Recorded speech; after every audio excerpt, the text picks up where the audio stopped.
Wednesday night. The rematch between Biden and Harris.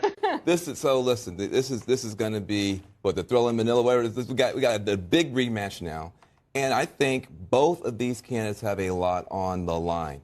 Kamala Harris just knocked this guy on his seat, and the question is, and so people say, listen, she got a lot out of it. There's a quiet concern, though. People saying maybe she was too mean, maybe she's too harsh.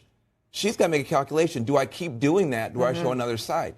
He, on the other hand, has got to show some spine. And so they're going to be calculating now how tough, how mean, but if he gets too tough, then he overdid it. So they've got a big fight. She's going to be helped by Cory Booker, though. Right. Don't forget, this is the first time that Cory Booker has been on the stage with Joe Biden after he came out. He was so critical of Biden after Biden talked about the segregationists that he worked with in the United States Senate.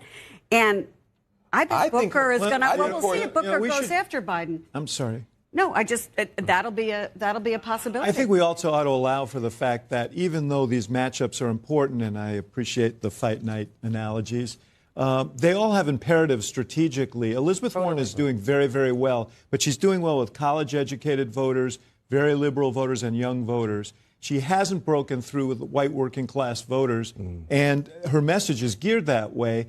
She needs to find. I think she would have liked to have been in the debate with Biden, perhaps to have that discussion about the bankruptcy bill to help burnish her vote there. Kamala Harris did very well in defining herself as a fighter in that moment. It was a very dramatic moment. Of all the top contenders, I think her message is least fleshed out. And so beyond having Biden on that platform, she needs to use that time to tell people exactly what this candidate is. But just to give a sense for our viewers of how high the stakes are, not to use that cliche yet again, how many of these 20 will likely go on to the next debate? Well, on night two, if you start with night two and you put night two up, only Vice President Biden, let me get this to go here, Vice President Biden and Senator Harris. They're the only two who have qualified so far. And so for the second debate, you need to be 2% in 4 qualifying polls and have 130,000 unique donors. They're the only two on this night. So if you're all these others and your fundraising is dependent, money follows momentum. And so if you're them, you're thinking, okay, am I going to be there in September? I have to do something here. Right. Which means they're your targets. That's the best way to make news. And the best way to get headway is to go after them. That's night two. So let's clear this out and look at night one. Again, of these candidates who are up on night one, Senator Sanders is in round 3, Elizabeth Warren is in, and Mayor Buttigieg is, and Congressman O'Rourke is. So you have more candidates who have already qualified for the next round. But again, there's some big names here. Senator Klobuchar, Governor Bullock is trying to make this his first debate. He's trying to make a name for himself. Sure. Can he? Can he make the outsider argument, I want a Trump state? And can he make it to September? Is part of the argument here. I also will say this, that I have a question in the second round of debates here about Mayor Buttigieg, in the sense that he was the early surprise of this field.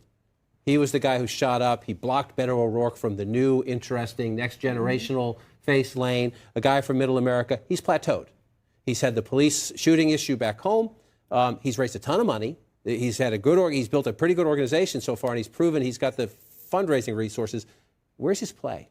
Where is his play for who am I in this race? And can he's in the top 5. This has been a 5-candidate race, even though there's 20 qualifiers for the debates. The leaders, we've had a consistent 5 at the top of the polls, but he's at the bottom of those 5, and he's kind of plateaued. He needs a moment. Yeah. What will it be?